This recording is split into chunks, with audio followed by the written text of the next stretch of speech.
G'day everyone, welcome to Steelhorse Station. We're here in Newlands and it's another week. I hope everyone's having a good one. Hope my sound is working.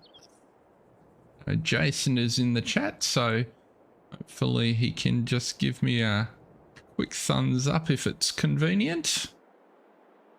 But from my end, everything is in the green, which is good to see. And so is the valley here.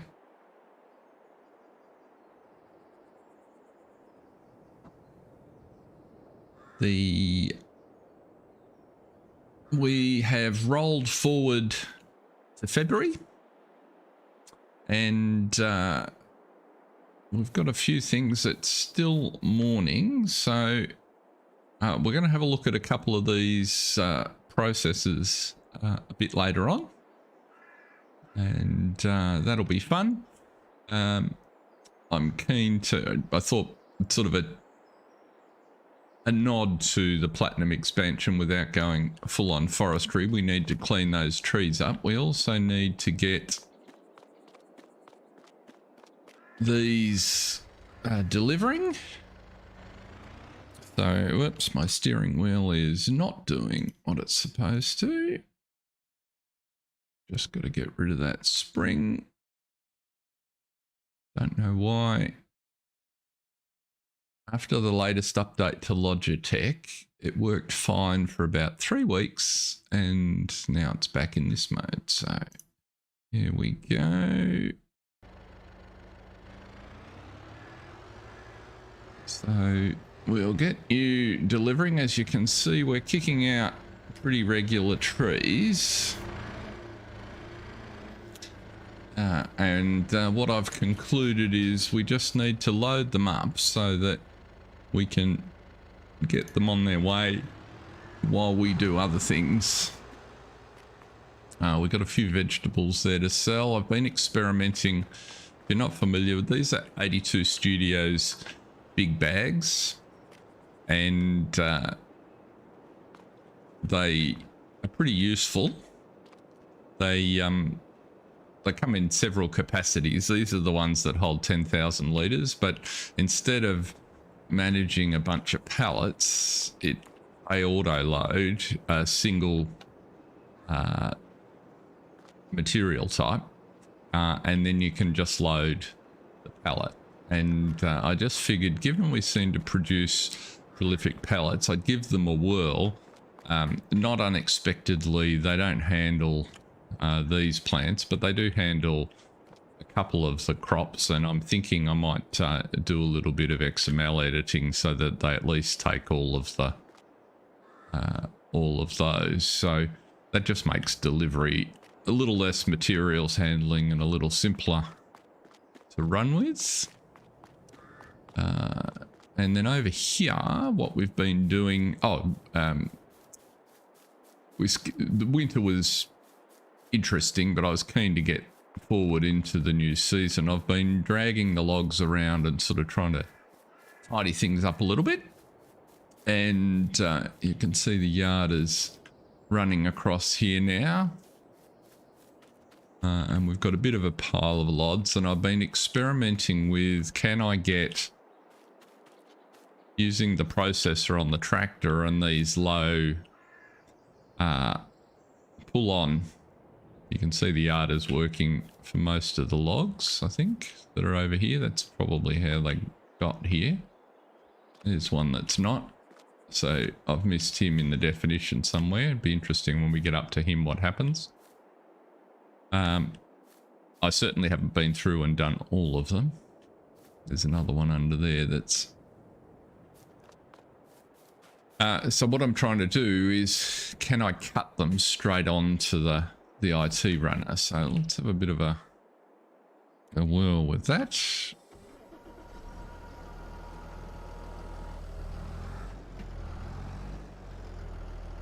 Unfortunately, like the big ones, they need moving and setting up. But if we sort of set up here,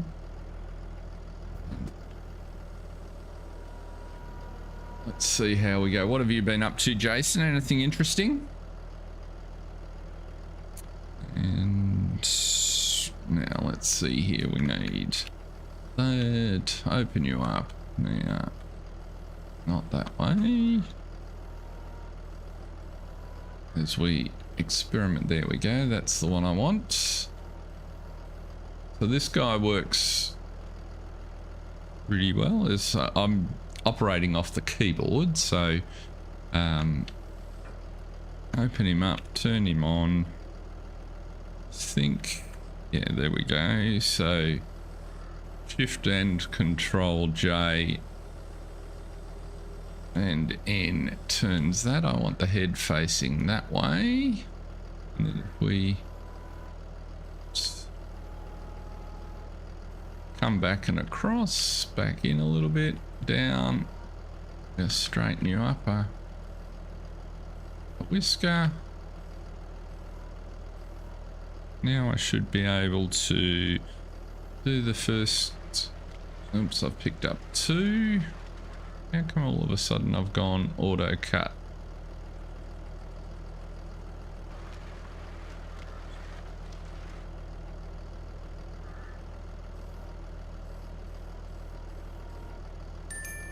I'm sure I tried this before, and you see the message at the top there. We've managed to get the other vehicle successfully to. Okay, so I have got the head round the wrong way, so that would be the first trap for young players. Let's get you off there.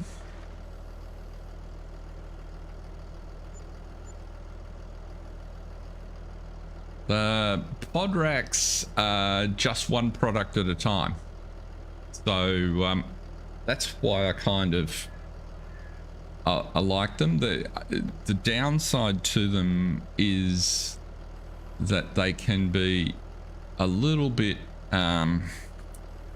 non-specific or fiddly in terms of what they pick up. So in order to make them pretty useful, 82 Studios has given them a pretty large pickup area. Whoops. And so consequently, in some circumstances, they load other than the product that you want. And so, for instance, if it's a spawn point that has, like a greenhouse that has multiple productions, then it can often, and it's empty, it'll pick up just a fraction of the wrong product, and then getting them out is a problem. So the place that I've used them the most is actually on remote pastures for sheep. Now what do I want here? I want you down my kingdom for a joystick. There we go. Get down there and straighten you up.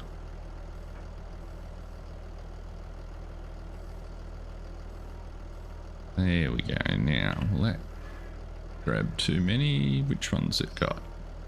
Got one. So let's pull you back in a little bit.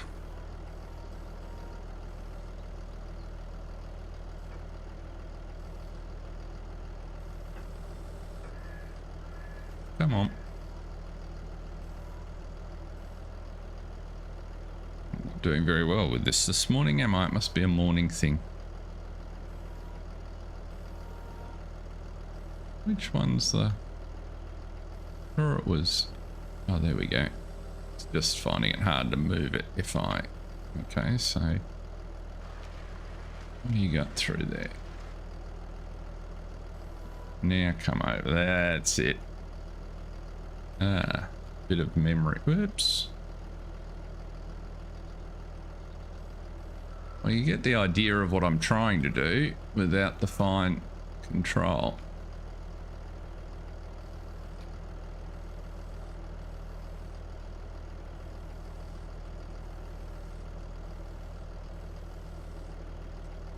Game controller, you reckon? Well, I've got one of those. Don't know if I've got any juice on it. I can plug one in, see what happens.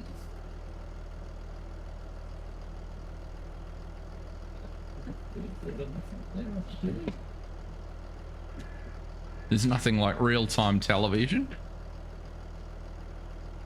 That's now controlling the camera. And would appear to have upset sound. What has happened here?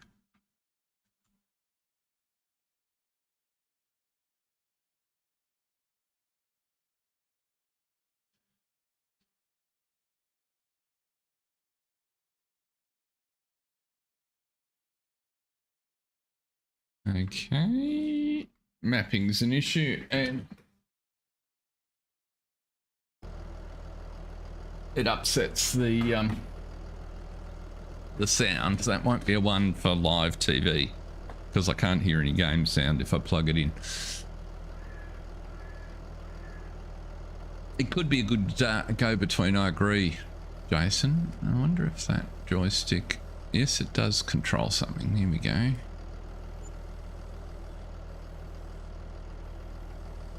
Yeah, it's definitely the issue, but we won't try and resolve that.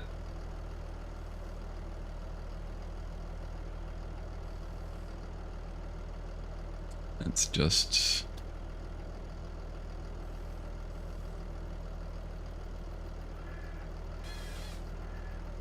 close, but not into the chute. Why did you reset?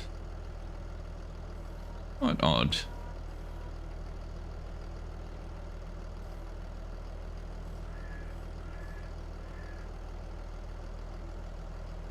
Yes. Yeah, I watch a lot of Mr. Sealy P, and I mean, he's obviously mega proficient at the gamepad, but he just the sequence of commands he goes through to do things it gives me a bit of a clue. Come on, that turns that way. Which one turns? That's the one I want. No, it's not. That's back to front again, isn't it? You need to go around that way. And then down. Like so. X to get you on. Pick you up. Back in. In like so. Bit more. We're over there. And which one's the... That's the one I wanted. Now if we X, we should drop you into the container. That's pretty good. There we go. That was the result I was looking for before it spun around again. It's interesting. The ones I did yesterday just to practice, giving away my secrets, I managed to fill this whole thing quite straightforwardly. Wonders of live TV.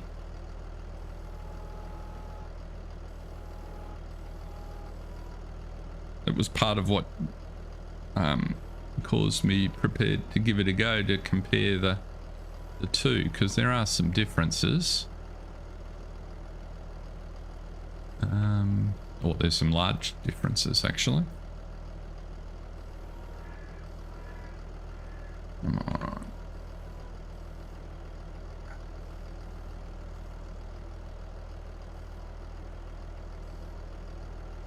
No, it's that one, isn't it? Yes, it is.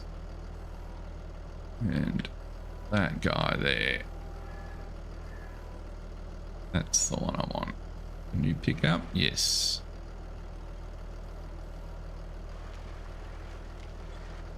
Well, not quite high enough.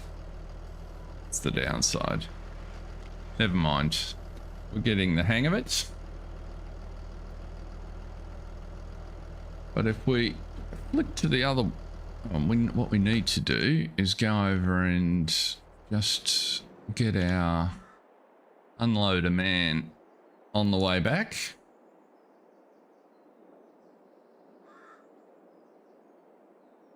Exactly right. I've noticed the same thing. It's objects that, like, the physics would improve out of sight if there was just a modicum of friction related to mass. So if you didn't slide things away like they were on ice all the time, we want to go to potted tree load, and we want to send you back because you worked a tree. The other thing I worked out over the winter break with this little device is that snow on the ground makes a difference, even if it hasn't blocked the road. It really makes the transport annoying. I managed to get my little man up here with his yarder, so that works across there quite nicely. Right, so if we fold you... G'day, Tano, how's things? Hope you're well, mate. So we're just making a little bit of a hash of trying to... I was going for the nice, neat auto load the trailer. I need to take you off the front, don't I? With the tree processor look. So we've just done the one where the head is on the arm, and now we're going to go for the alternate where the head's actually mounted in front, and there's a crane.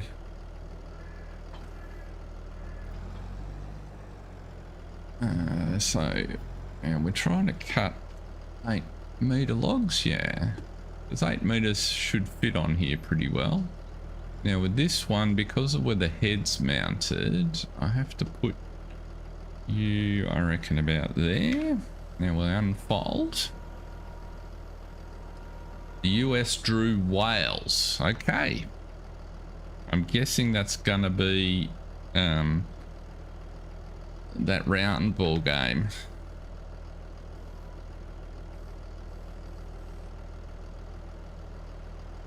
So there goes our little truck. So he's managing to get back fine.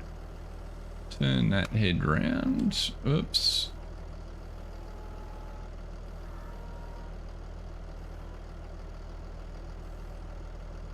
Now if we pick up that the craw, that is the craw. Want you down, don't I? What are you gonna grab? 2, of course you are. Let's see what happens here.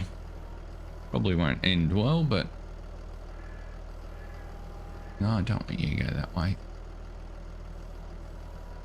That's better. No.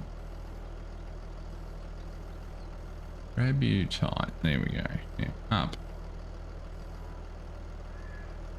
Turn around this way. Can you go back that way?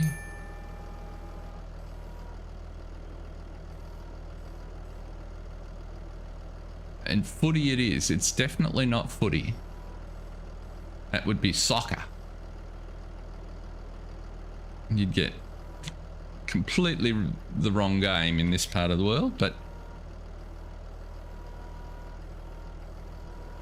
I figured that was probably what it was. That's in Qatar, is it not? As you can tell, I'm not... come on. Which one? You're there. Onto the... up. Now. That. I've got to turn it on. There we go.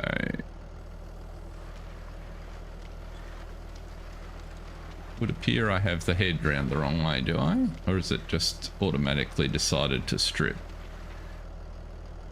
Let's see. Come and join the rest of the world. Yeah. Sorry. It's just one of those games Yeah, so I've got the head round the wrong way, so that's always good to know. So we're going to do this from the other side with this one.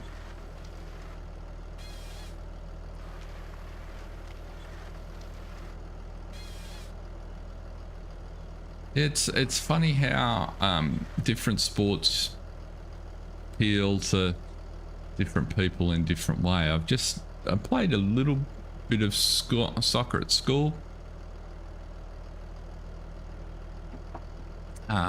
Not, you know, when I say a little bit, sort of like house competitions. I wasn't at all good at it. And typically was goalie because I had a little bit of height, which I didn't mind. Now let's fold you up. Zip round the other side and see if we can actually get a log to go in here. And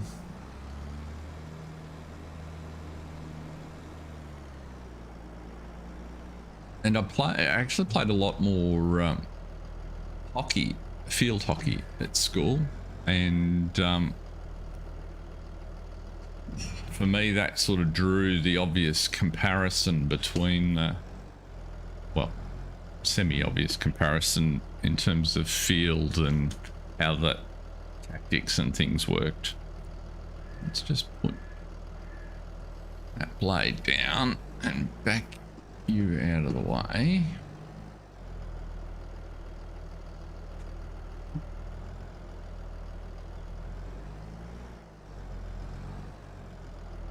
Played more than what, Jason? It's not played more than an Aussie rules, although it's increasing.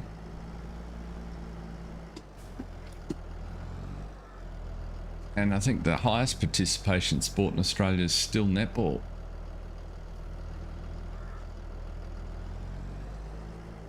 But what I found was, and for me, the one thing I'd like to see that would make a big difference is for them to get rid of the offside rule.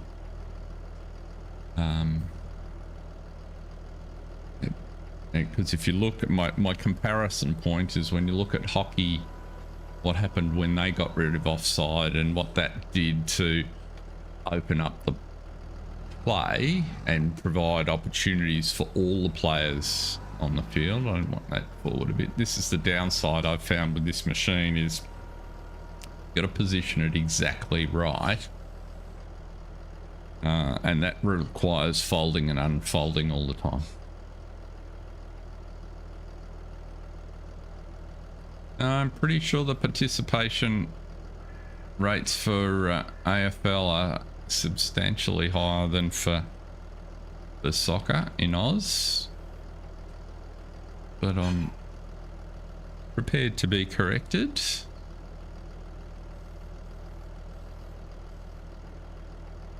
Just because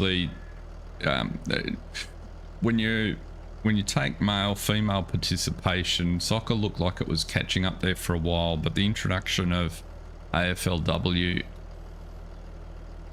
which is the women's code, has been wildly successful in junior ranks. What am I trying to do? Why are you not moving? Oh, because I'm not. That would help. Let's go to the right device control group. There we go. Hey, and that's cool. There are enough sports that you just keep choosing one until you find something you like, and if V8 supercars is your thing, then that's cool. I'm quite a fan of V8 supercars myself. Oh man, why can't I turn that head?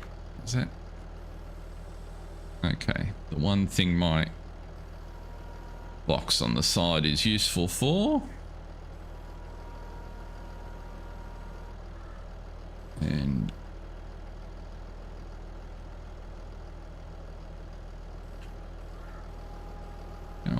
Out you go. Down there. Grab a log.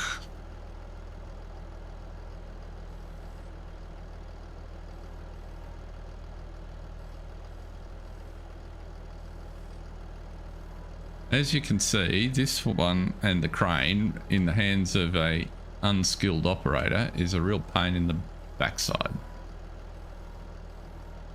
Just because getting the crane group out of the way of the control head is quite annoying.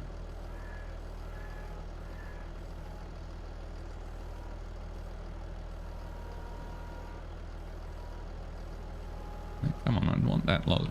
This is like playing that game at the arcades where you got to pick the prize out.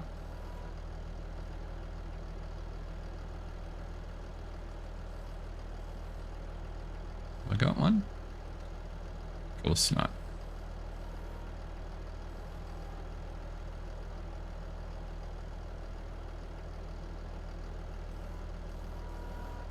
Come on. Be kind. You know you want to.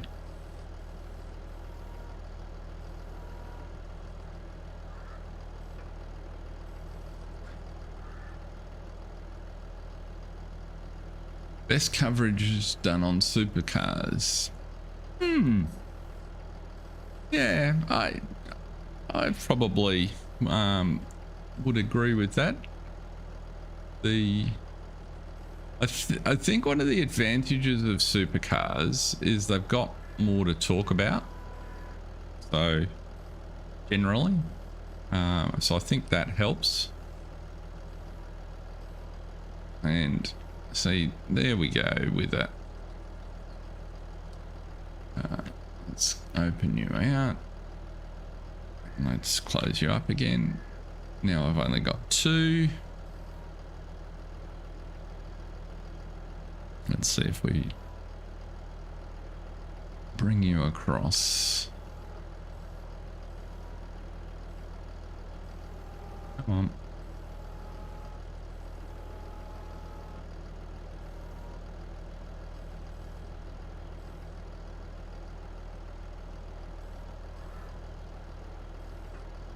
Oh, I give up. It's too painful.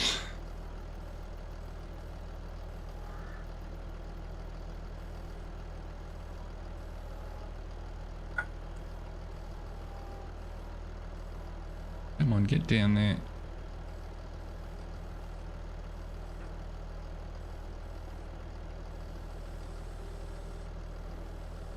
Right. Now, of course, I've got to get you back to the head.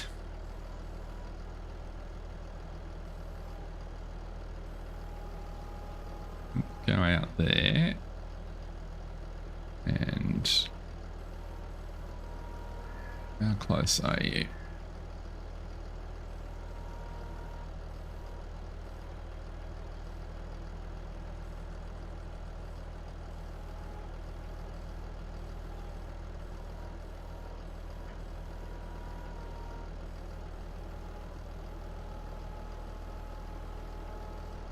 Come on.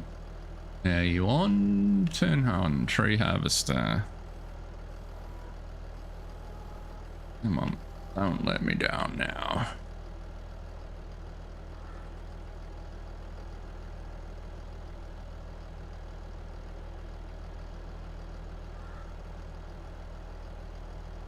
Yes, Jason, it does. When you get a machine on the cutting head in the front, the idea is it cuts to lengths, but it is, compared, as you can see, compared to the other one, it is so fiddly to get everything lined up. I want that way.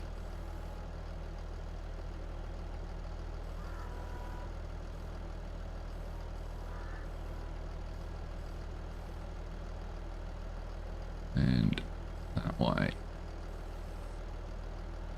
And way.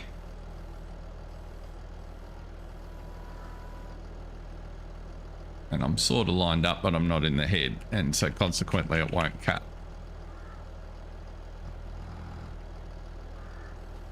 So I'm going to give that one away as a bad joke, which is 90% my operating skill, but my criteria here was you're trying to make the job easier, and so it's no use having tools that actually make it more complicated. So out of the two of these, I'm definitely a much bigger fan of the Ponzi, which is the first one. They're the same price, and I'm pretty confident that with a little bit of practice, just because the head and the grab are all integrated, you could get that doing exactly what you want pretty easily. Now let's take you off there.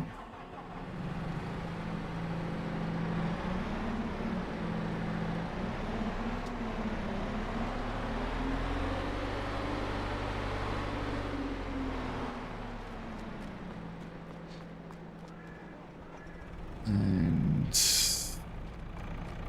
does anyone know how on this Lindner, is there a button to unfold the sides, or likely to be a button to unfold the sides, that other than mouse control? I can do it with mouse control, but it's a little fiddly. But it'd be nice to be able to just tell it, look, or, you know, unfold the sides for me.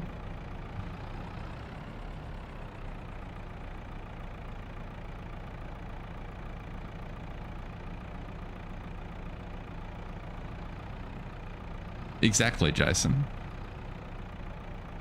The other downside of the tractor attached ones is you have to have the feet down in order to use the processing head. So you can't drag the tree once it's down, which tends to mean you cut it with a chainsaw, use the winch to drag it into position, and then the processor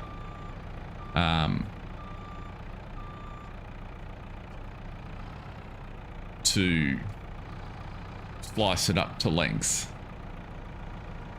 And that works pretty well. Obviously, if I was doing a lot of logging, I could get one of the tree harvesters, and that would work fine.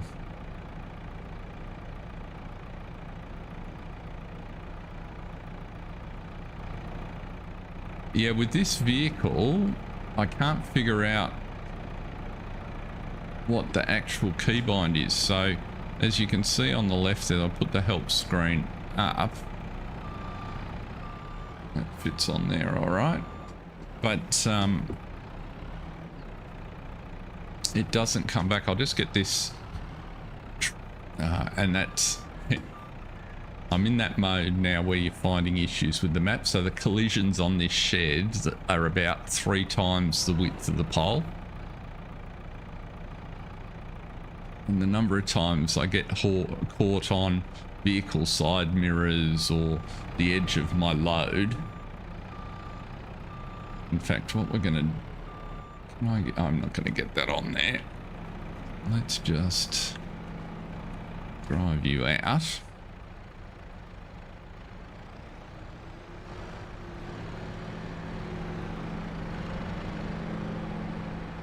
And put you here. Yeah, so if you, while I'm in the vehicle, Z or Control Z don't do anything. But if I go and look at my keybinds, which I think are the ones you're talking about, down here,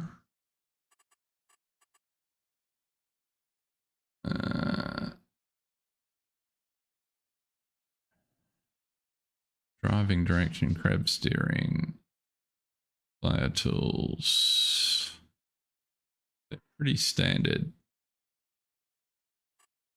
Right, tool function 4, tool function 3, tool function to... So part of the challenge is actually knowing what type of device, what type of vehicle it actually is. Let's just back up a little bit here.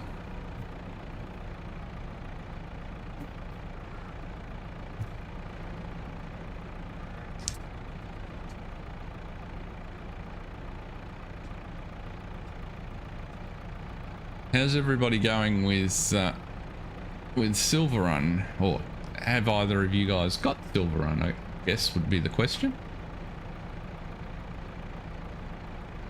Back off there.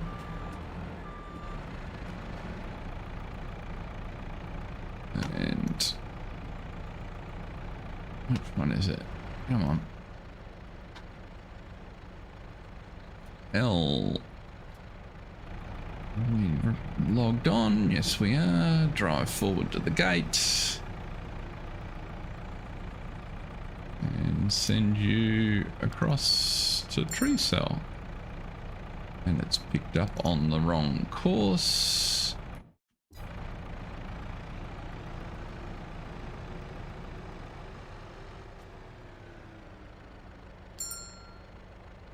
That can't be right.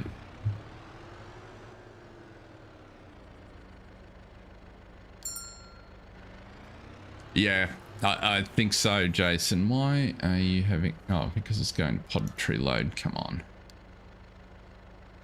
I don't want to go there. I want to go to... That's it. Right.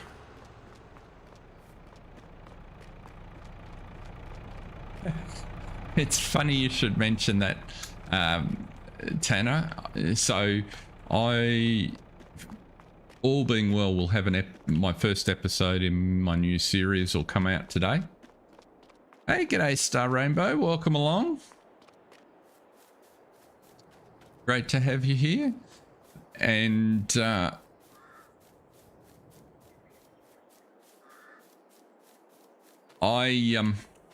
thought it would be pretty straightforward. The concept I had for the series would be easy.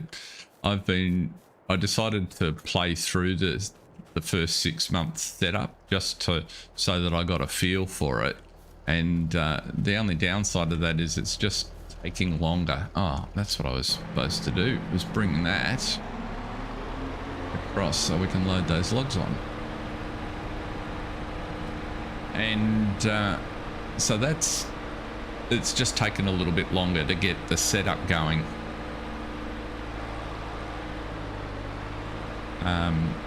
But I should have that sorted today because I wanted to farm. So I didn't want, you know, and a sort of a normal start. I didn't want the first, 10 episodes to be, can you clear enough space to field to get your first crop in? So I developed the story a little bit and moved along from there. We'll still have plenty of challenges, I suspect. But my observation is there are a few wrinkles with the combination of the map and some of the mods. So a classic example would be auto drive is next to useless on it. But I haven't been able to figure out what it is that's causing the conflict, whether it's actually the map or the... Now, where have I put the grapple?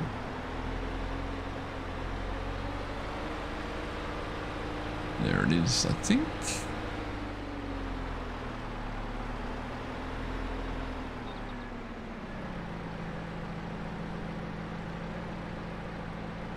Could be right.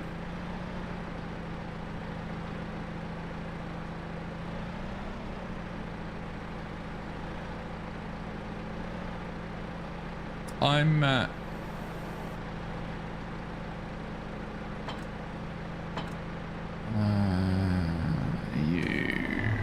wrong adapter. If I put this adapter in the wrong spot, we'll never find it again.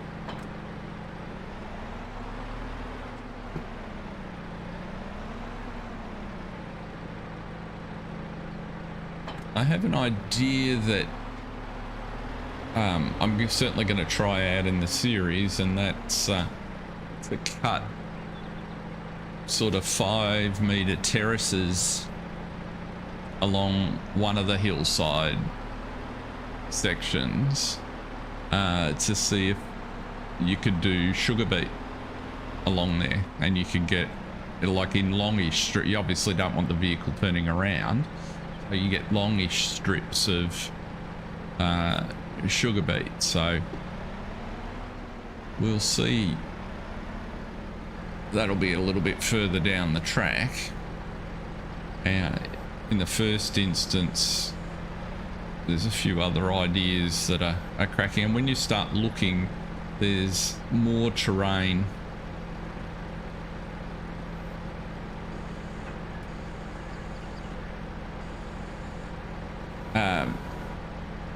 Come on, lift up there.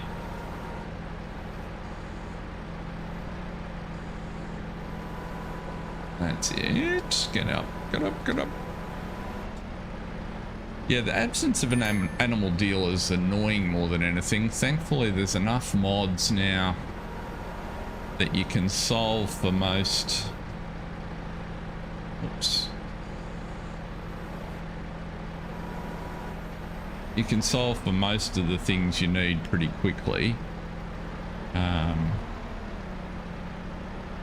So animals are definitely an option.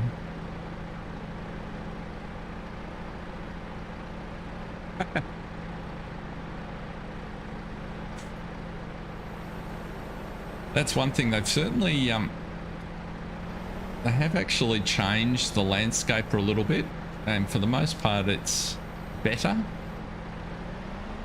Come on, why are you not underneath that?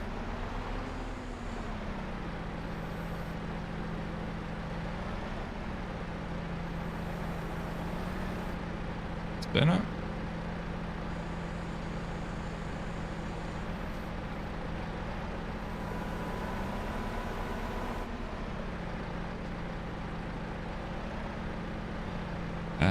But you want to be judicious in what you choose to landscape, because it's really easy to make the map look pretty ridiculous without too much difficulty.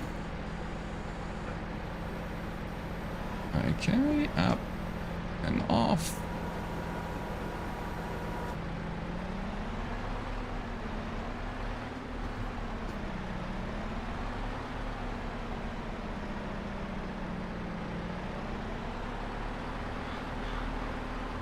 My very first attempt at landscaping was on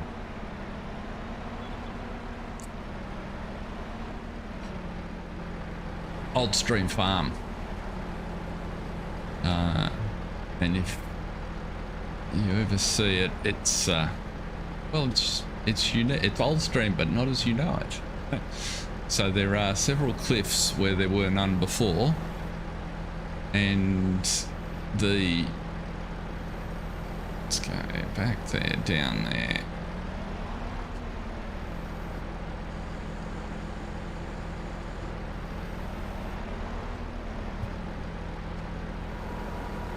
I don't mind this grapple. It is quite stable as long as the logs aren't super heavy. And it works quite well on this loader.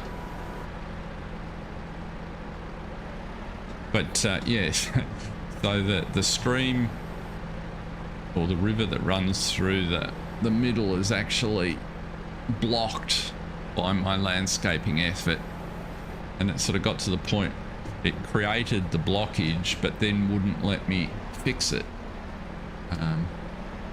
which was a little bit annoying. So I've in effect got a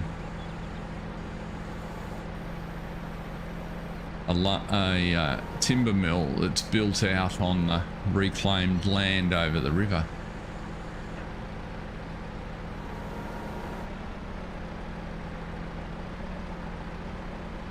I was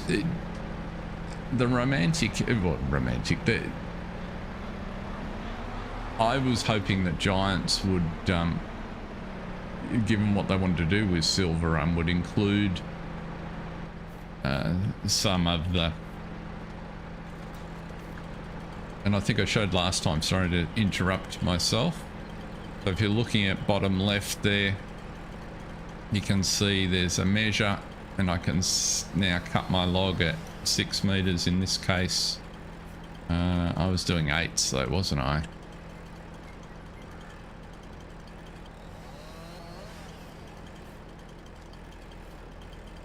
Where are we here? That's the one I want. 8 meters. Come on.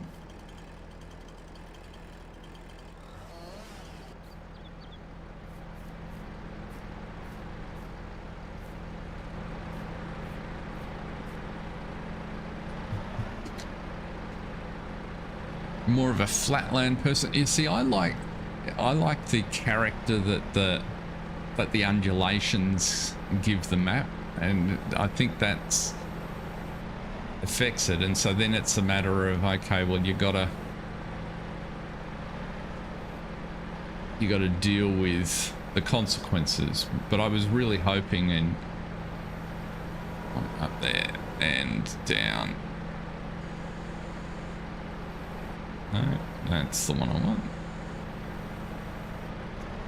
I was really hoping in Silver Run that they were, the reason that the guy that produced Terra Farm had gone quiet was that he was busy helping them integrate it into the map, but that was not to be, obviously. Just a imaginative pipe dream on my part.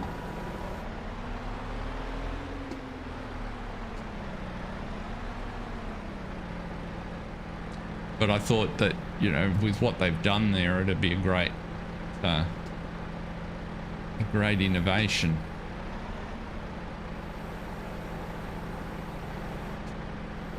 Oh well.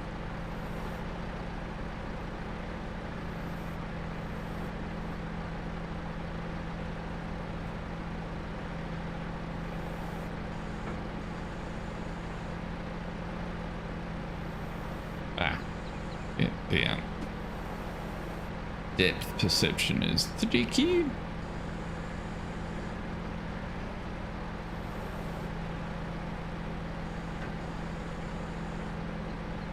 That's a rather large log, isn't it? That's where I want you.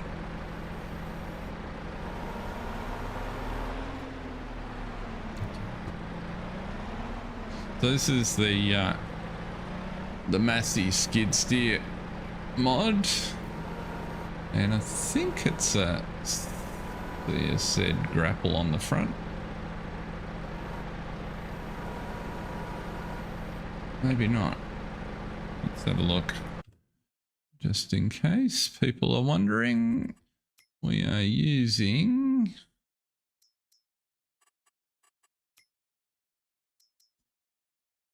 that's just the Paladin brush fork. So, with a big weight on the back, which makes all the difference.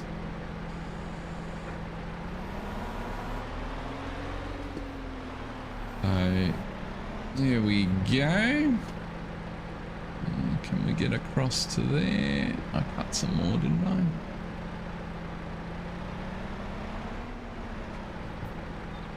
Just make myself some space.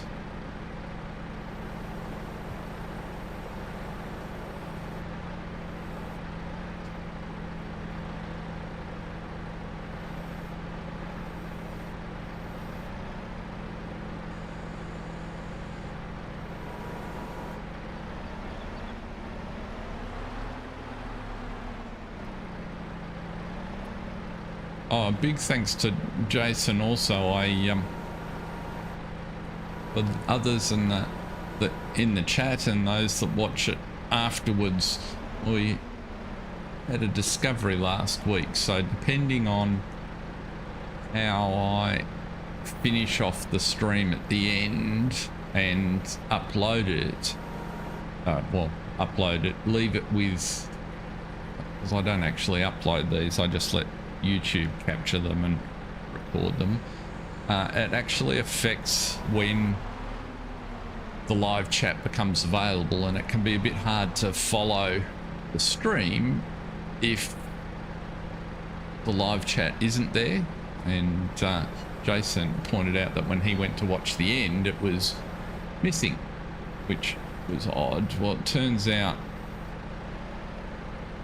YouTube actually processed the stream after I commit it for publication, and what became evident was that if I tell them that I want it to be public and they process it, or as soon as the stream finishes, then it takes them the best part of 24 hours to actually process the stream.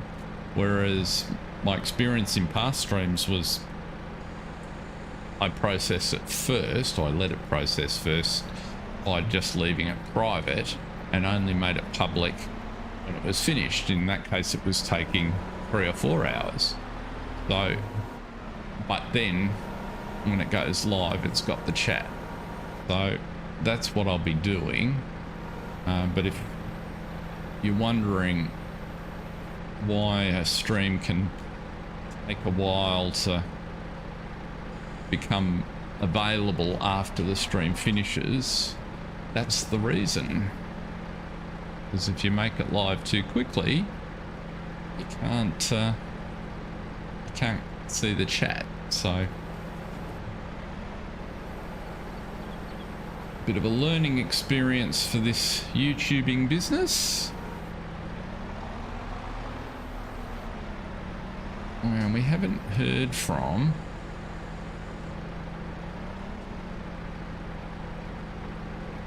G'day, Cranky. How's things, mate?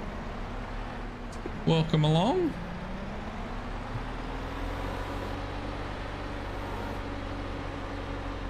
Hope you are well, sir.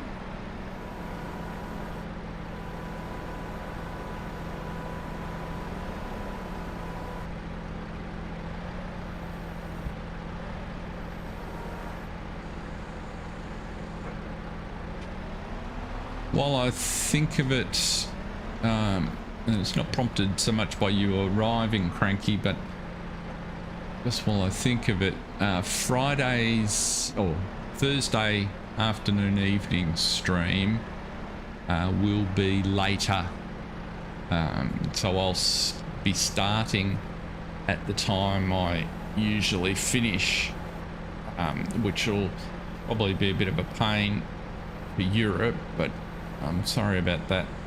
I have a doctor's appointment that I need to go to, and I couldn't get it at any other time, so I'll be just streaming 2 hours later on Thursday afternoon, evening, depending on where you are. Friday morning here. I will say it again at the end, and obviously I'll put out the advert thingy. Now, where's our man doing deliveries?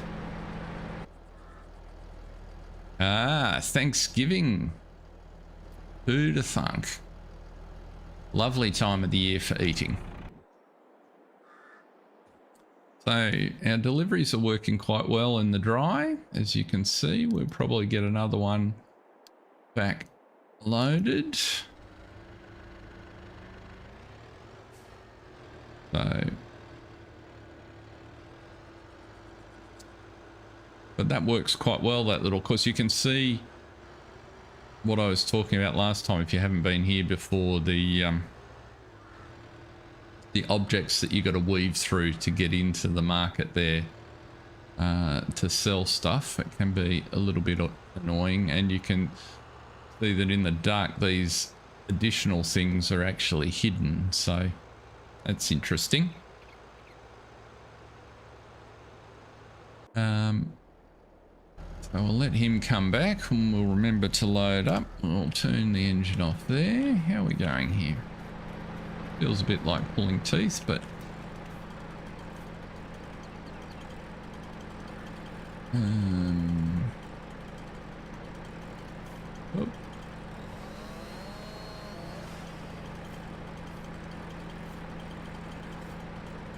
cutting these trees works beautifully now. Well, at least to length. I was doing 8s, wasn't I? I've been doing 6s as I set up Silver Run because I've got a 6 meter container which works really well. And so I'm just pre-programmed for 6s. What have we got here?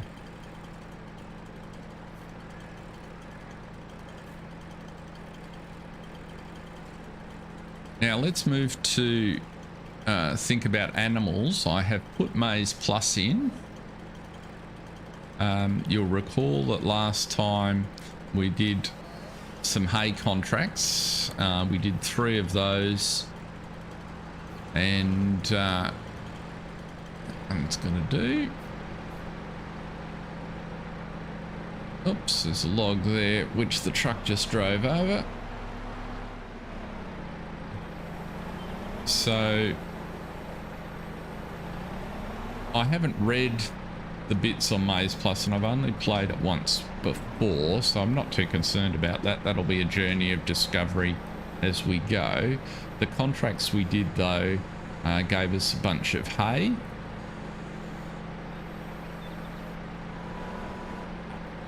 It's just a little bit big.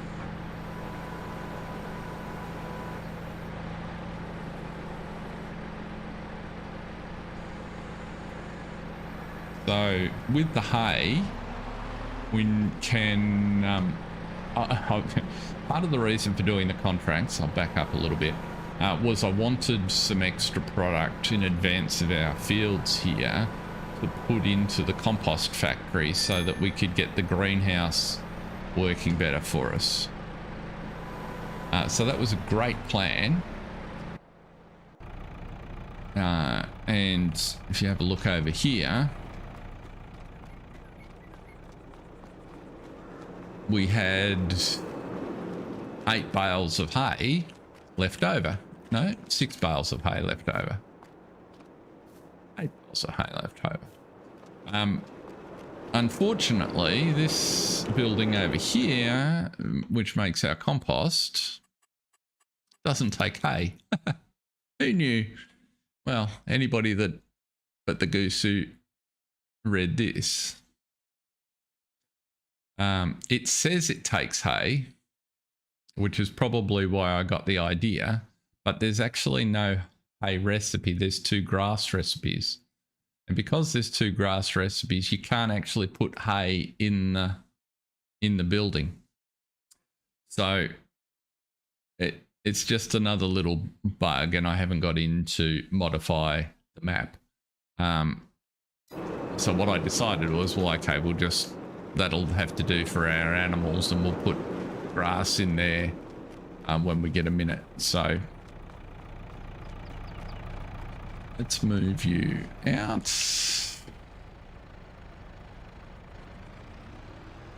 Because that certainly was easier to load last time out here.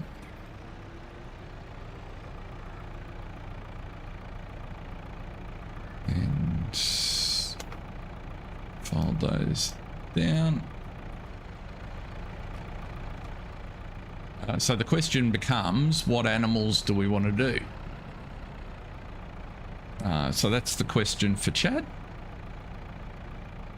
What animals do you think would be interesting and in keeping? You're not down.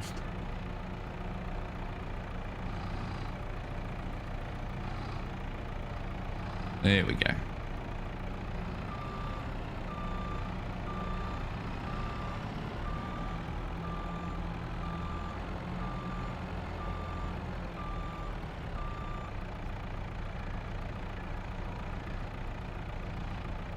We've got plenty of space, so that's no drama. And we've got plenty of ability to produce crop. So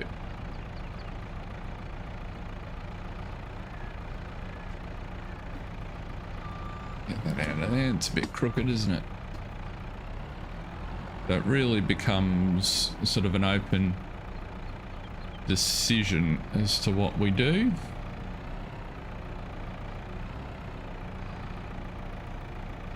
I'm probably leaning a little bit towards, excuse me, a little bit towards cows. And maybe some chickens. Not that chickens require much in the way of work or effort. Come on, get over there.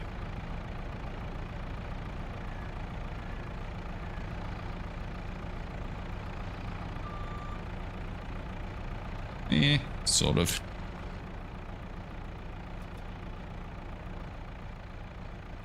The other thing I learned is if I don't fold the sides up, they get caught going into the market. You round onto your course into town. So, going to the tree sell point. I don't know what's going on with this course here. Is there a gap in the course? No?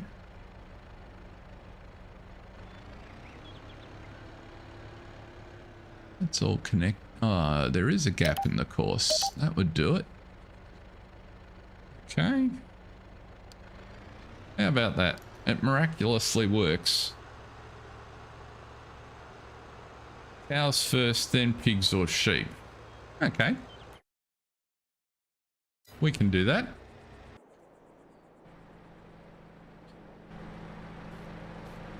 So, in terms of... Let's jump up.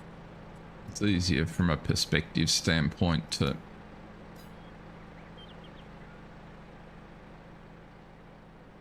I find it much easier to sort of plan from this view because it's just a little bit more interactive than the map. So there's our 3 fields and our land boundary at the moment is currently there. Our house is on the escarpment up there. I want to resist the temptation to do too much terraforming of the landscape. So I'm sort of thinking main yard in here, possibly extending over into this bit. So we could potentially put some animals in this section here. A sort of a cow pasture in here, which would fit pretty well. Well service, good access. Once we get these trees out of the way, so, or the fallen trees. So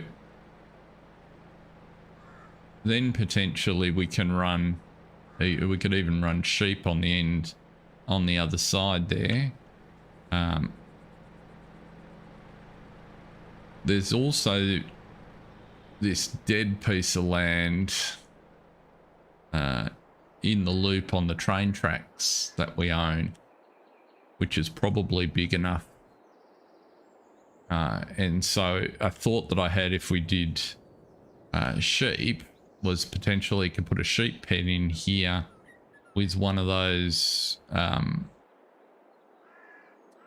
sheds beside it that relocates the wool for you.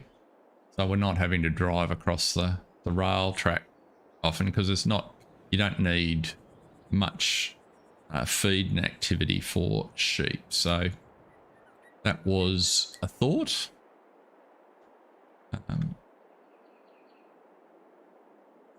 Let me know what you think. If you think just looking at this, there's something that strikes your fancy as fitting better or would look pretty neat, then sing out in the chat. But that's, broadly speaking, the plan.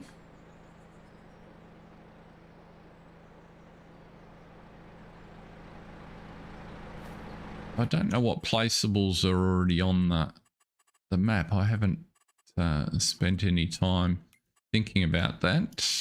What have we got down here? We've got an animal dealer and Amelia. Who buys what? wool. So it's only the transport company. So we would have to put a spinnery.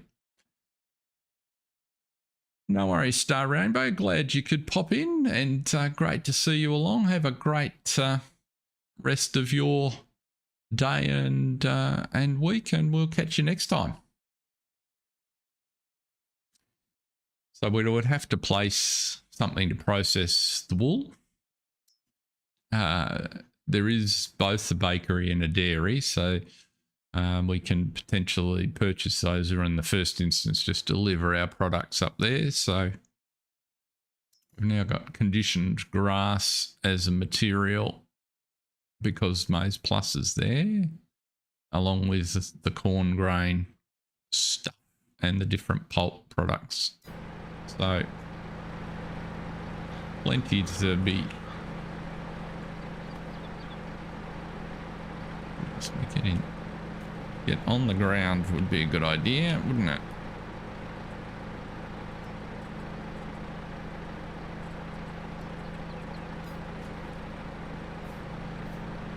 A lot easier to get in the vehicle when you're not flying.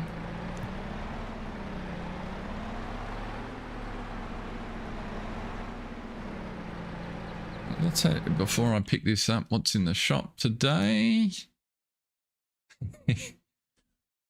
Well, there's a big hint if you ever saw one. All right, let's do potatoes. The potatoes or beets? It's a very confused mouse. It does all sorts of product. Okay.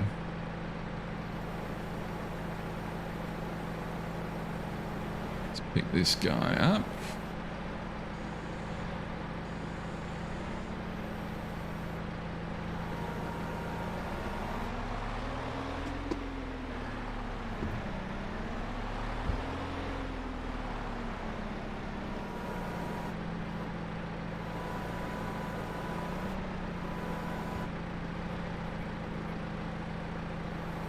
So you're talking about supercars before, Jay. Who's your favourite supercar driver, if you're familiar with the Australian scene? I'm sorry, my touring car expertise doesn't extend outside of Oz.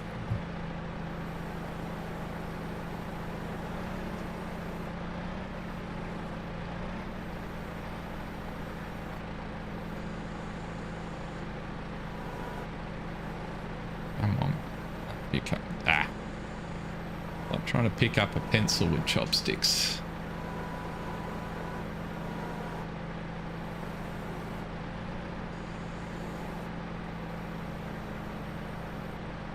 Yeah, we've got it on that.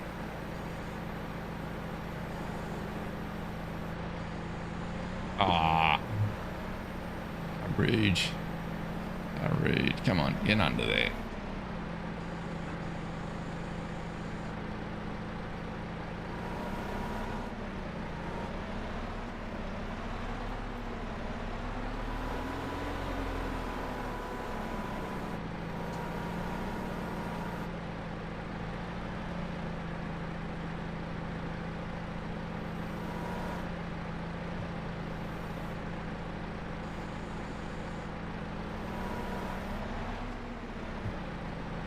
Cash-wise, we're at 27, so there's I think I've got a small cow barn. I don't like these big ones. Yeah, this guy. It only takes 40 cows. But I reckon he would look pretty good, potentially sort of nuffed in here like so.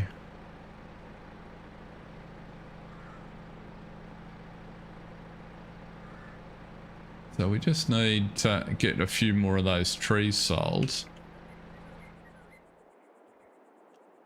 Yeah, it's a bit steep over there, but just in that little fold there would just sort of feed into our yard quite nicely. And it's somewhat in keeping with the the buildings on the map. So it's got a snow roof, snow pitch on the roof. So I reckon something like that might do the trick. And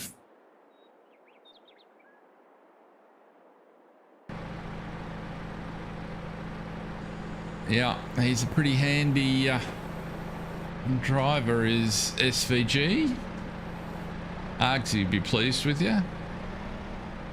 Favourite son of New Zealand, of course.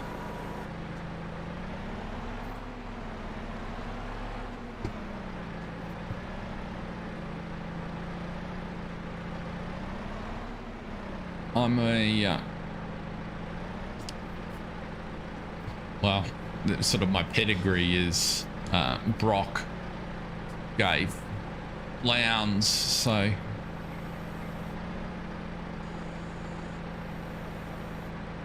that declares my bias as fairly. What's happening here? Why are you not whipping out of there? That's better. Let me get a couple more in here, I reckon. Oh, I can't. That's pretty cool.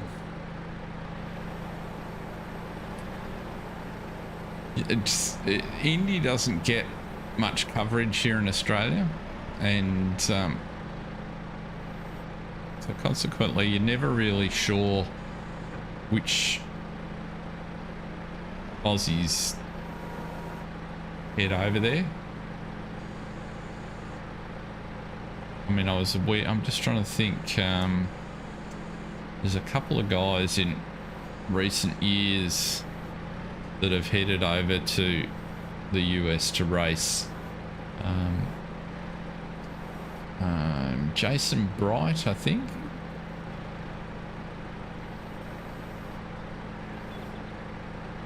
I've got my names correct. You know. Right, there we go.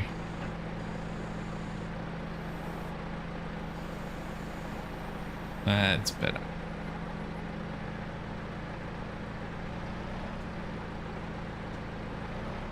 Yeah, well, so basically, so Peter Brock's the king of the mountain, so he's the legend that is most associated with Bathurst, having won it 9 times through the 70s and 80s predominantly. And I mean, you talked about coverage, so little known fun fact, in-car cameras were actually pioneered at Bathurst in the 80s or late 70s. So the first in-car cameras were used for the Bathurst 1000 or Hardy Ferodo 500. I can't remember when it actually switched. And so that's what I grew up watching with these amazing footages, and Brock was kind of the one of the faces of that, along with a guy called Dick Johnson. But you know, famous footage of the days, because we're not talking about little cars, right? These were rigs that were 20 and 30 kilos, sort of set up in the passenger seat of the vehicle, and you know, the big old style, you know, semi-TV professional TV camera that on a gimbal that they could remotely control. And so you'd have this footage of Brock driving down Conrod, you know, up towards 300 kilometers an hour with his elbow on the door frame, you know, one hand on the wheel, chatting to the camera, and it was just amazing. But he was exceptional. And then he was followed by Mark Scaife, who sort of continued on the Holden legacy that he'd been so much associated with, particularly when he left the Holden dealer team and sort of struck out with Mobile. I reckon we're just about full here.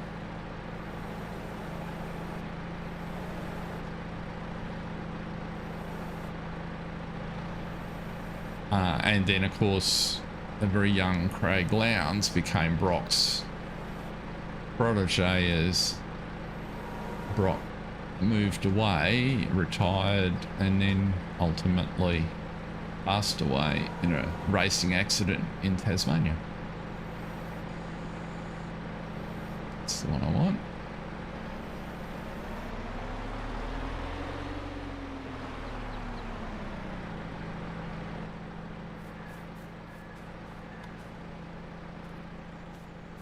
Yeah, one of my all-time favourite pieces of footage was actually a Ford driver, a guy called Glenn Seaton.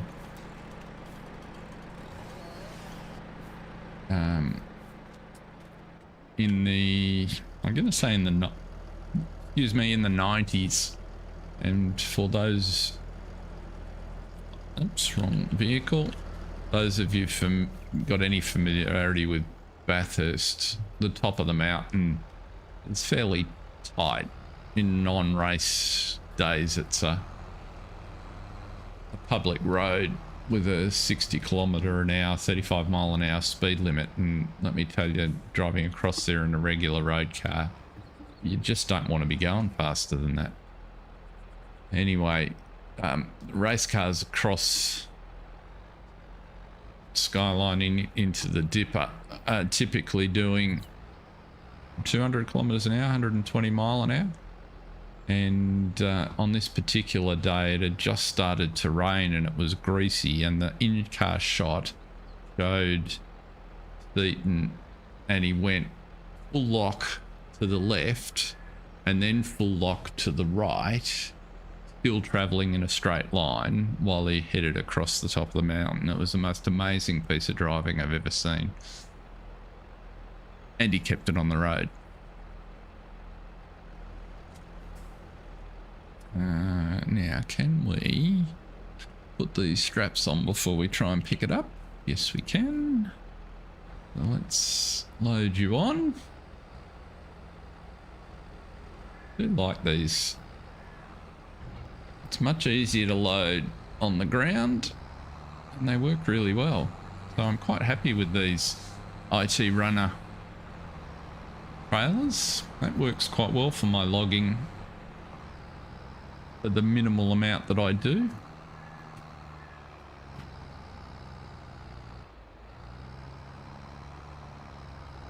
You can get a fair bit on there. That's, anybody got a guess as to how much timber we've got on? I'm tipping it's probably about 20,000 litres or so.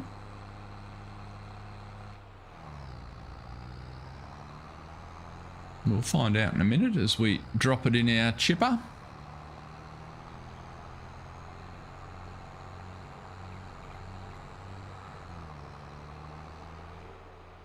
Oh, that's the other thing we need to go and do. I think some of our greenhouses are out of seed and fertiliser. That might be why I'm not getting any produce.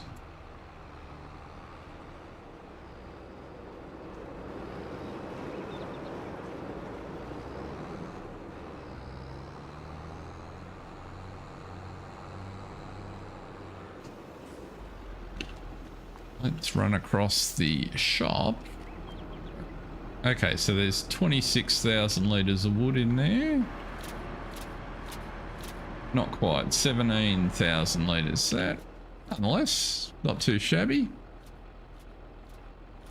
It works. So let's drop this back down the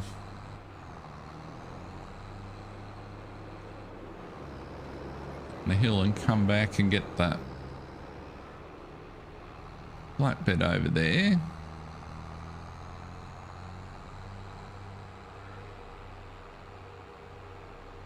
Here's our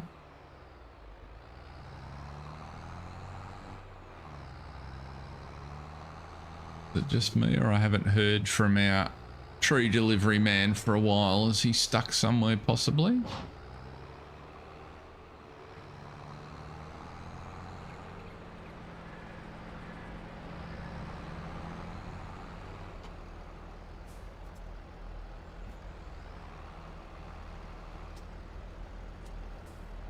Oops, wrong button. That's the one.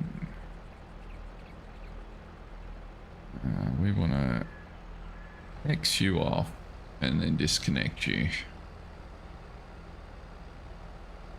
Looking a bit clearer though.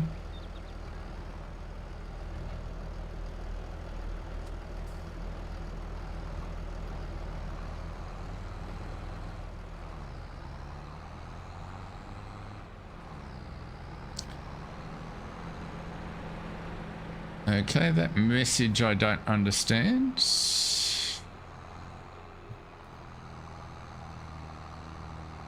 Barely check Discord. I'm not. So either Tanner's in two chats, or thought he came back empty. Oh, he's not back. So we've. The last time I filled him and sent him on his way. Let's for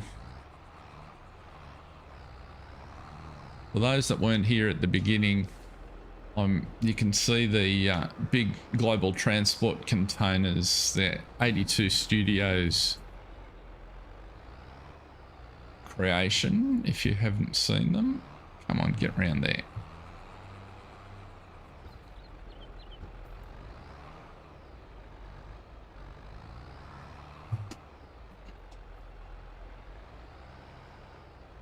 That's better.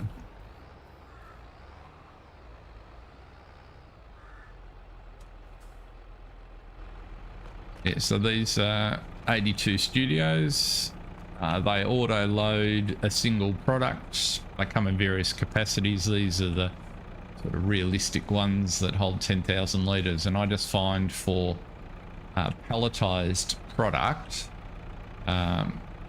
they work, particularly stuff that comes in volume, they work really well. So we've got strawberries in that one and tomatoes in that one. And let's load you on.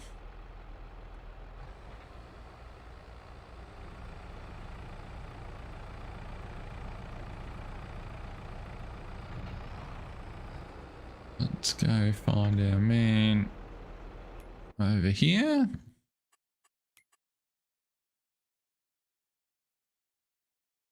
Is he in the market? It would appear so. He got stuck at the gates because the bollards are up. Okay, so one of the things we learned, if you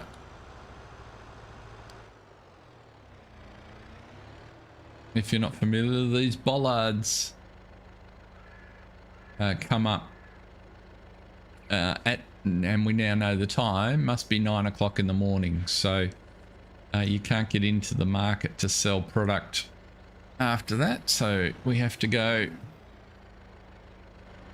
I still want to sell these without messing around, and I want to resist the temptation to throw them over the fence.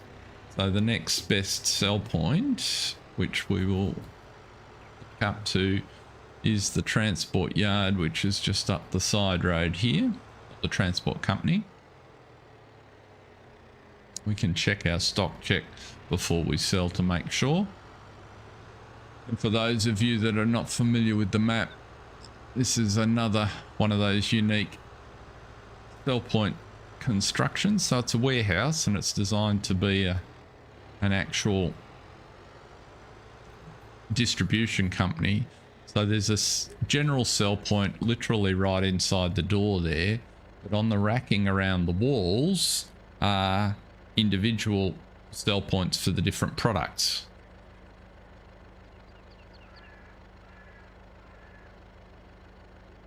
Yeah, I had a telehandler inside the the market, Jason, and I found it difficult to work over the way the collisions were constructed across the walls, because you can't, it's got to stay on the inside and it's got to be able to reach the outside. So that could have just been my handling skills. And in fact, the one that's in our yard is the one that I had in there. What I figured I would do is, and maybe that's the solution to get rid of bulk. Let's see here, where we have eucalyptus. So 1933, what's that? Where are we selling them? Transport company. Yeah, so we're losing $300. So this is what I was just talking about, the transport company. If you just drop them in the doorway, you get $767. If you sort them, deliver it specifically onto their correct shelf, which we're going to do here.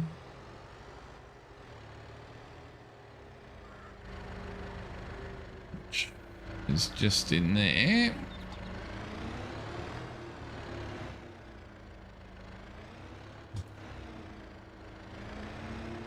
I don't know if I can get it in the sell point. Let's see. No, got to take it off the truck.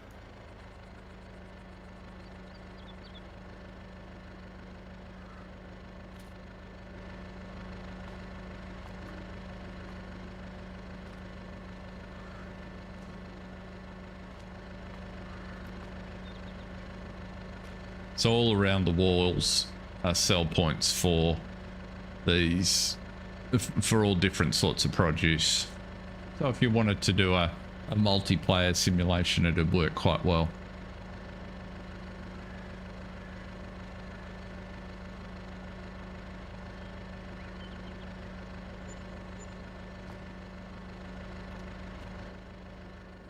The other way to do it, Jason, of course, is I just need to get it all done before I can, you know, do the transport before the stream starts. But for the purposes of today, I just thought I'd run the truck backwards and forwards. So you can go home.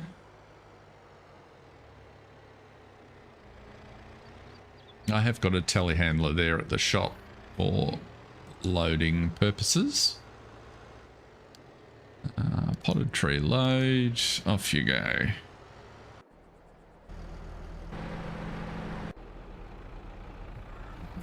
We can head across.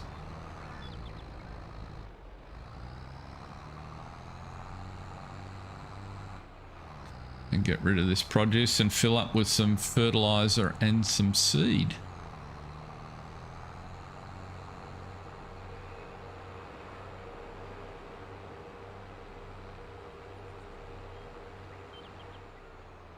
Do love these alpine shots on the side. Such terrific terrain. Best part of driving around parts of Europe, I found. All the scene, every time you turn a corner, you get another scenic shot. We did a lovely trip on the Spanish side of the Pyrenees a couple of years ago. Fantastic. Years, probably 5 years ago now, given COVID's taken 3 out of the world.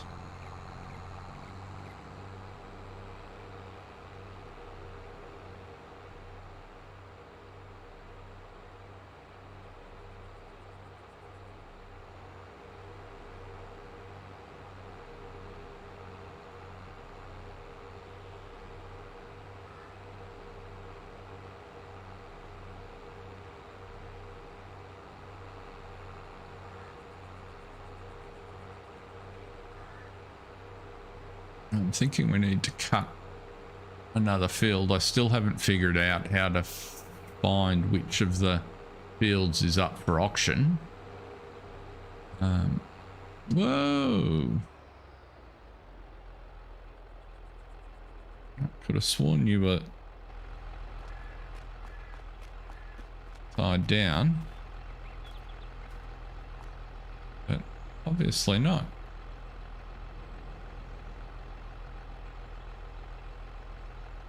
Weird the way they flew.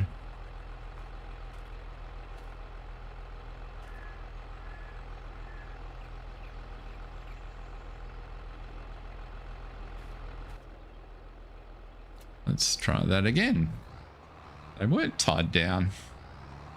And suddenly the airflow caused them to levitate.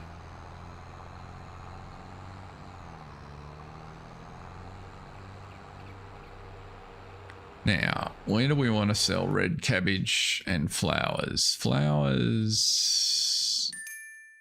Oh. Our little truck is back. Red cabbage is going to Max and flowers to the farmer's market. What's the second choice for flowers?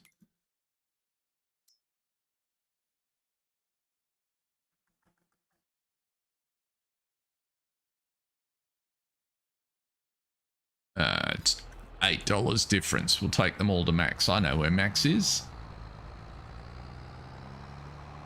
Max runs a hotel/reception business just at the top of this off-ramp here, the building right in front of us. And you can see the tables set up in the yard for some sort of... Oh no, they're not set up at the moment, are they? No, sometimes they are. Well, let's see.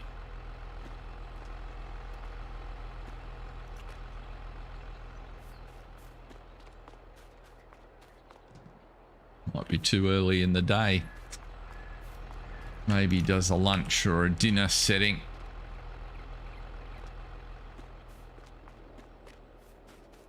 Anyway. Times like these you need a little pallet truck to be able to just zip them off.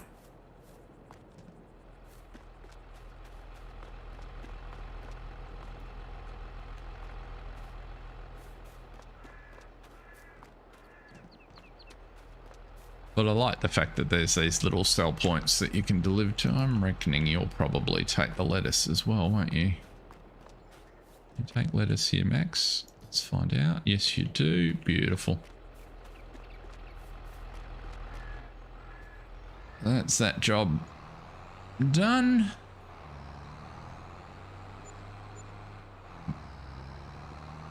That lot will probably go close to paying for the seed.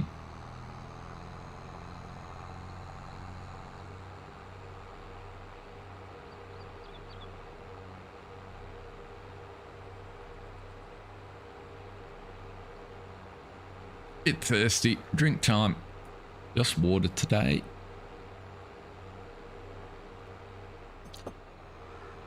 Coffee doesn't last a stream. I manage to finish that usually in the first 5 minutes.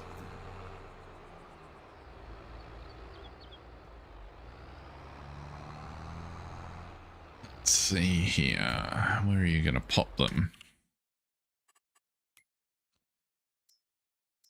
So I'm thinking let's take 8 of those. One of the things I want to do with the barley that we've got in the ground is start to produce our own seed as soon as we get some out. So that's a couple of months away. And what are we off for cash? Let's get...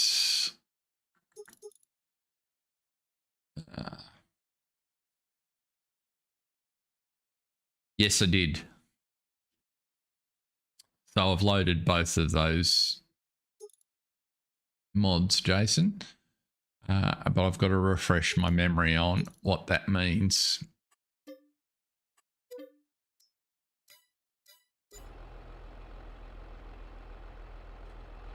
Audio. So...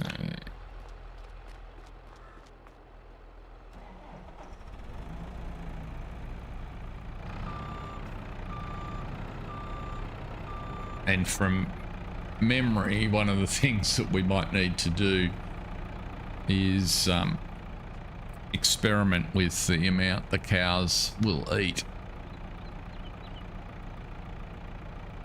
Which one is it?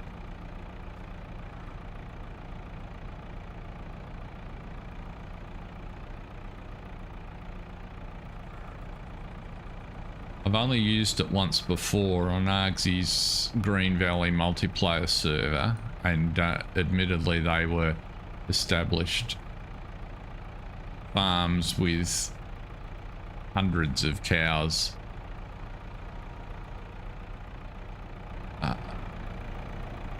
But I think it was 500 cows were eating a couple of 100,000 litres of TMR every couple of days, which was a little challenging to keep it up to them, even with the level of factories and automations that they had on the map.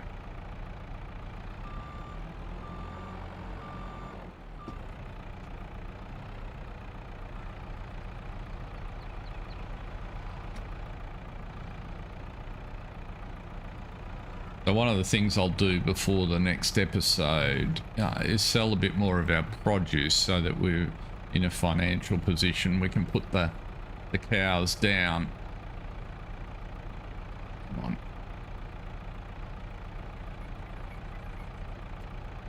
You're not behaving.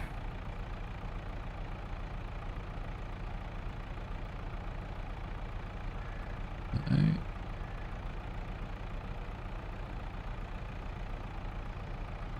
That's the one I want. Just get the tines the right. I'm a fraction high, that's why. No, I'm not. There's a different collision on the front of those.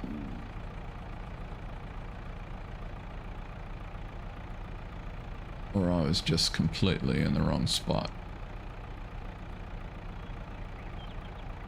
Will it lift 4? Yes, it will. It's right about the point that you guys point out that in the time it took me to get 4 on, I could have done 2 trips across to the trailer.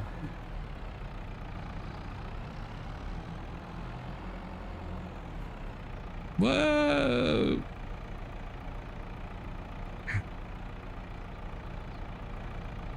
Notwithstanding, you can't actually get out of the hole. Ah, dear. Okay.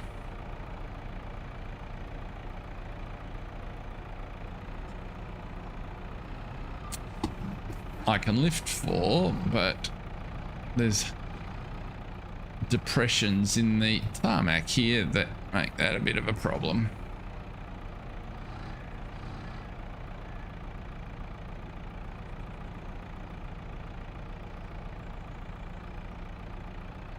Put that down there.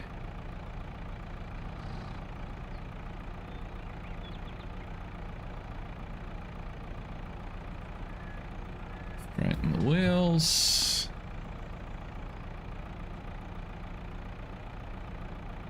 Okay, there we go.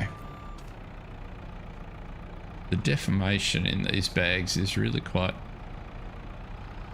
something.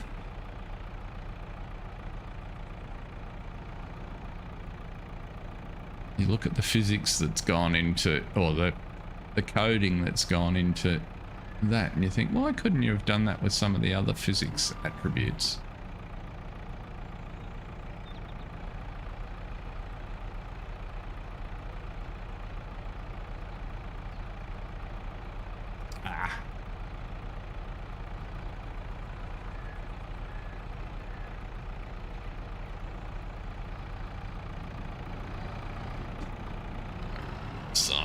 These we'll have them on in a moment.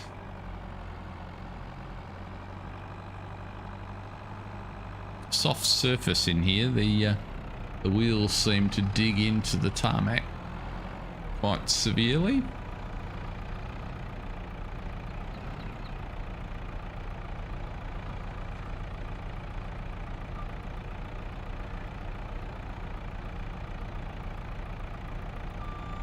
That's a better job.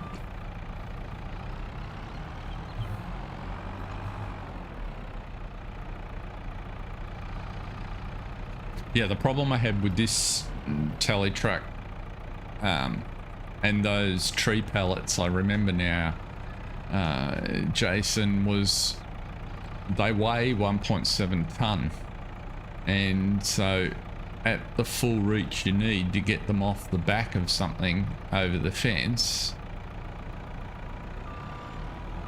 this little guy won't do the job. So that means you need a big tally truck, which is doable. But then you've got a maneuverability problem within the yard, and so I kind of concluded that it was all just too hard, and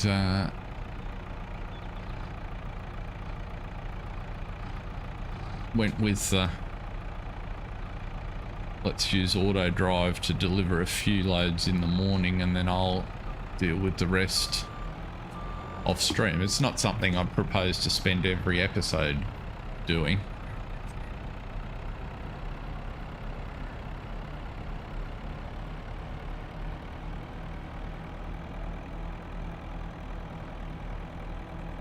Yeah.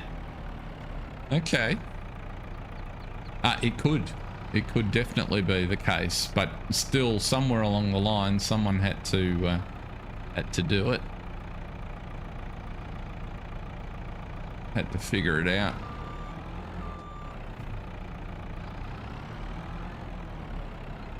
I haven't heard. Scott was having a look at the tree settings for Newlands. I haven't seen any progress. Whether he's got his Newlands plan off the ground yet or not.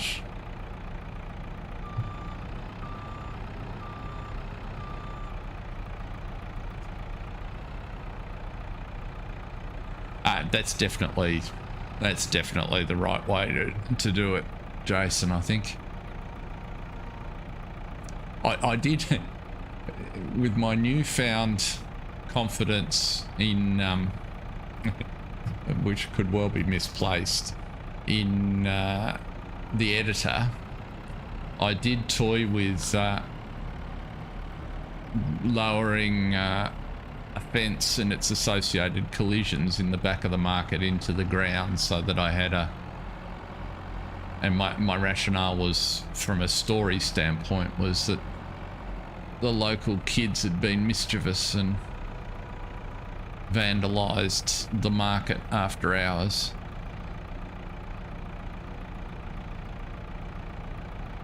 I have not done that, but I'm contemplating it. Come on. Okay, if you're not going to do it that way, I can't get you up high enough to do that. You aren't going to sit there, are you? You will tip off if I take you off the... Yep. Okay.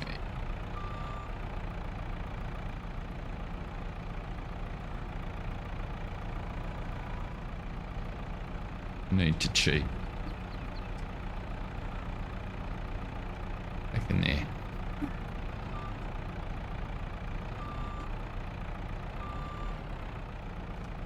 How much space have I got on here? 2 on that side for that.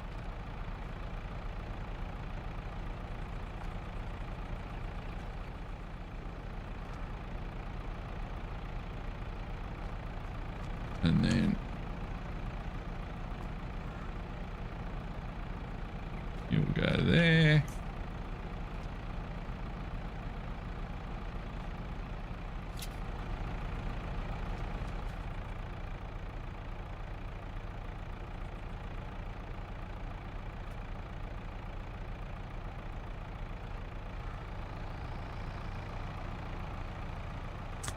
Yeah, I haven't thought. There's almost certainly a way. I didn't try to solve it. That was kind of the path that I was going down with the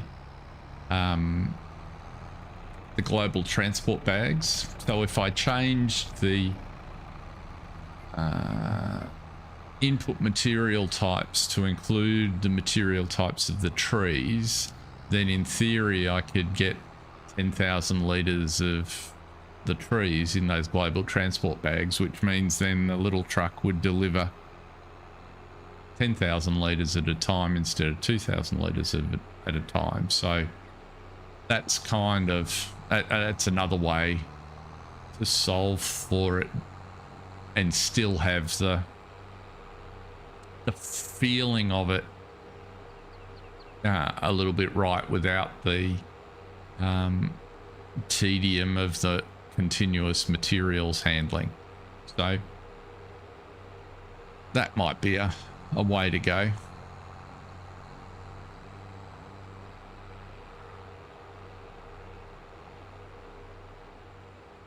And even if I didn't remove the fence at the front, if I just took the collision off the section of the fence in the front, that would allow the a trailer to back in there. So there's a few ways to solve.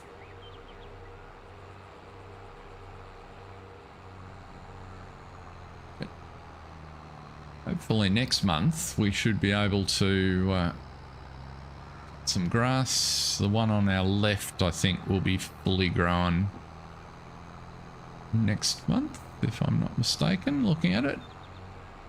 So we'll be able to get our own grass off, and then what I'm thinking is we can put another crop in, possibly corn, given we've got Maize Plus in play. But of course we've got all the different grass types we need to deal with too, so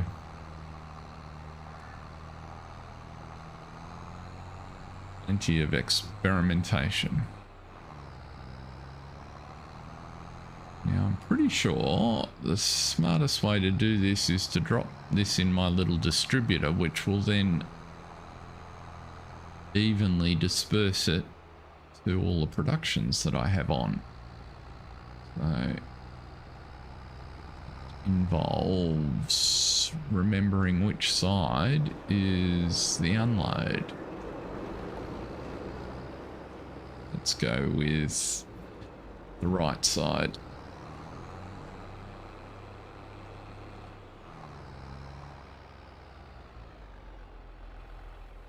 And right side it is.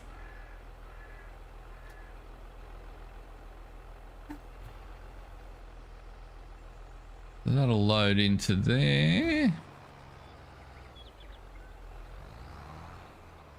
Pretty well. So if we have a look at our stuff now, our distributor should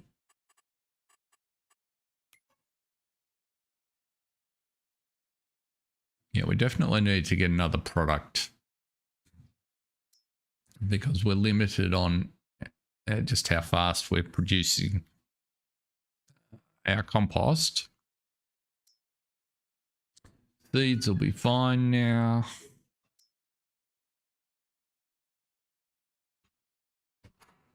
I turned the tree part only onto eucalyptus because they're easier to handle.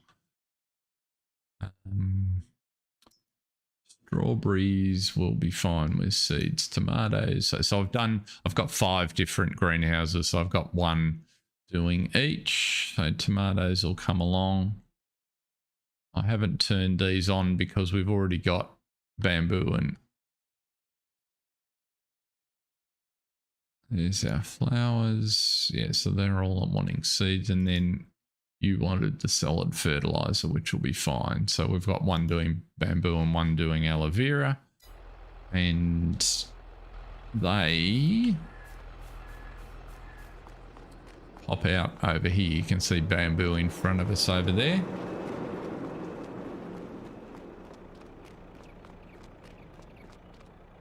That's some bamboo, so they spawn either in the racking at the back there or up the side here. This is our...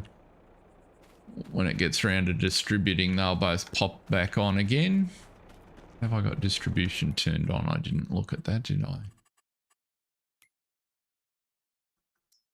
I do not. So I need to activate you.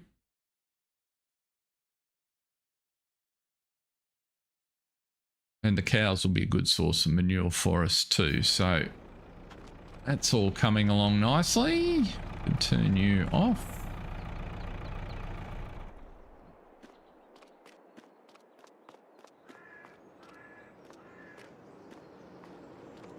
So I'm thinking what I might do between episodes, just experiment with the definition of these and just tweak the XML so that it'll take the material type, and let's see how that works for us.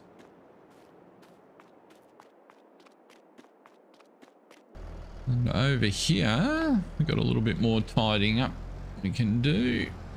Let's move our logs back.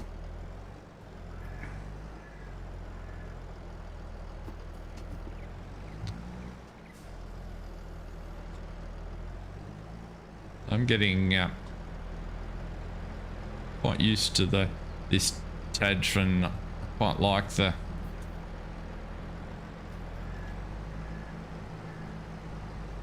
versatility of this on a tractor, the combination of the winch and the blade is really useful for tidying stuff up in a logging situation. Because you can move, with a reasonable tractor, you can move stuff around and get it an area sorted.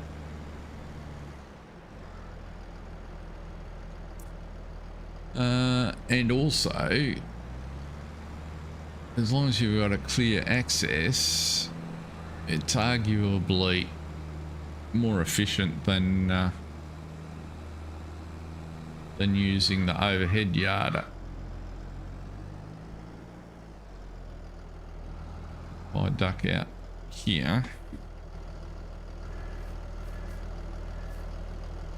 I need my instructions.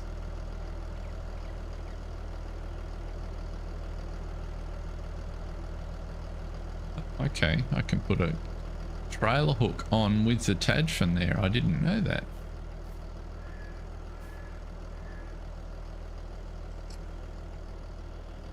That's on there. So those two go on there real quick and easy, and back we go.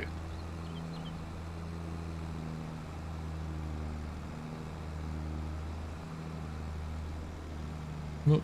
And try not to drive over the piece of equipment. That is always a nice bonus.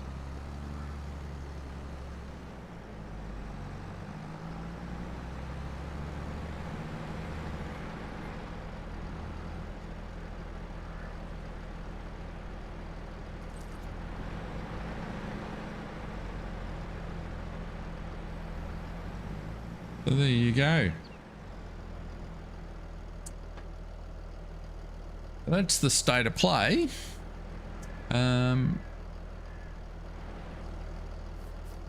don't think, no, the pH is, the nitrogen is good there. This one we could cut today, but it'll be ready next time. Does the trailer collide? Let's have a look.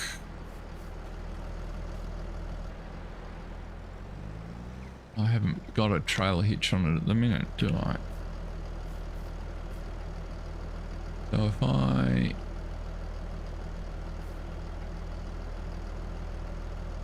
It's interesting.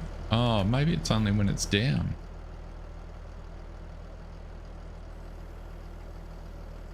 I've never seen that option there before. There you go. Unmount trailer hook.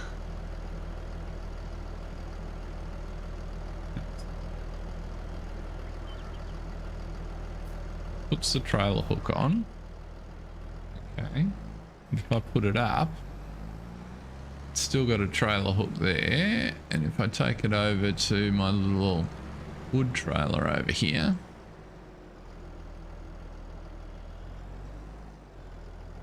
which has, let's move that piece of equipment once again.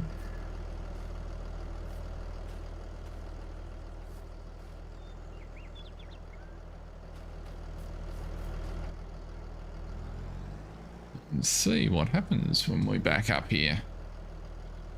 And it happily attaches. That's a bonus. I did not realize it could do that. That's fabulous. So it's a high hitch, but I can... Have I got any fine adjustment?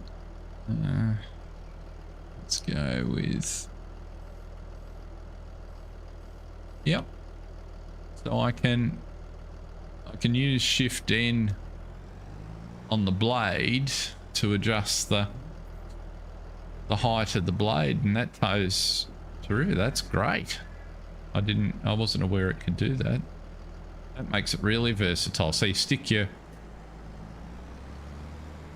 ponds on the front, and now you got everything you need. That's I like that. That's a even better setup than I thought. One tractor and all of the things you need. That reminds me, we will say goodbye to this one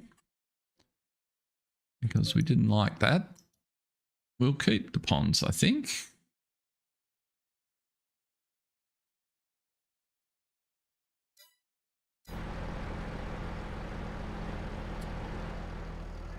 Yeah, it looks like it. It might be an and. Let's so I've got the, oops, that's the only thing you got to watch. Make sure you got the correct thing connected.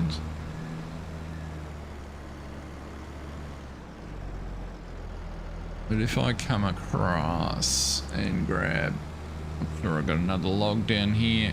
There's one there.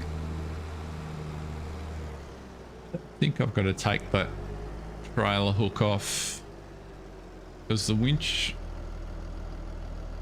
on this version appears to be up higher.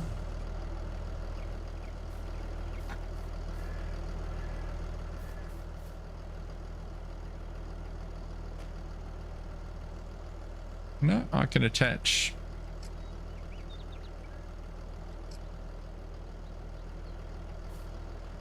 Well, let me do all three. Yep.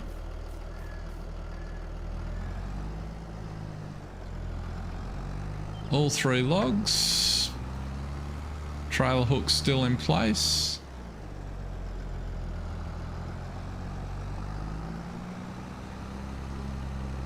You could potentially get clever and pull them straight onto a trailer if your terrain angles were right, but I don't think we'll try that today.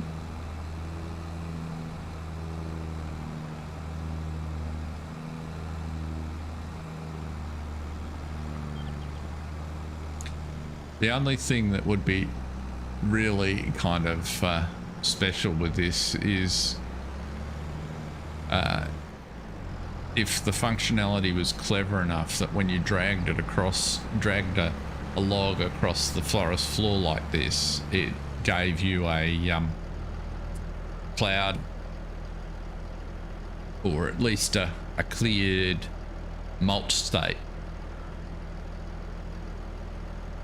Given that it would be probably asking too much to have a specialty state. But it seems to me dragging logs around like this should clear the undergrowth out of the way at a minimum.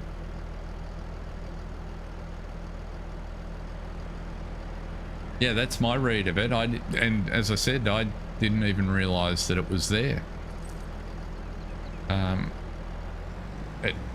You know, up until now, one of the reasons it was sitting off to the side is because I would take it off and put it back on again, but with now realizing that that's there, you wouldn't in this setting take it off, right? It's really handy. So that's terrific.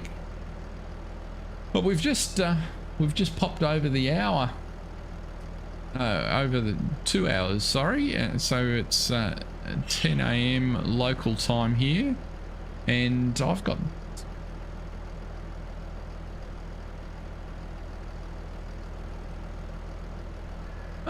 that's strange, Cranky.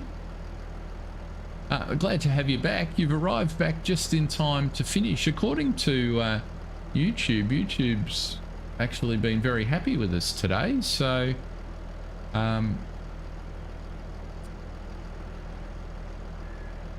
that's a pleasing thing. But in terms of where we've got to the end of my list of all the stuff that I was proposing for today, and I think what we'll do, or what I'll do, is bring it to a close here. So just if you didn't hear in the middle of the stream, so I'm streaming again in 3 days. So the usual session that's on Thursday. The only difference is I'll be starting at this time and running for 2 hours, not 2 hours earlier. So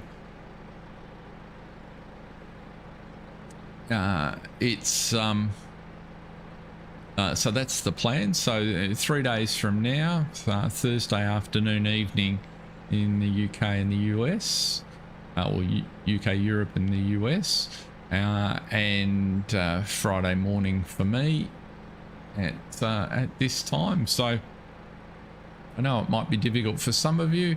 As I said earlier, I have a doctor's appointment that I need to attend to. So that's it for today. Thank you very much for watching. I'm really glad to have quite a few people along. It's always much appreciated. So thanks very much, folks, and enjoy the rest of your week. Catch you next time. See ya.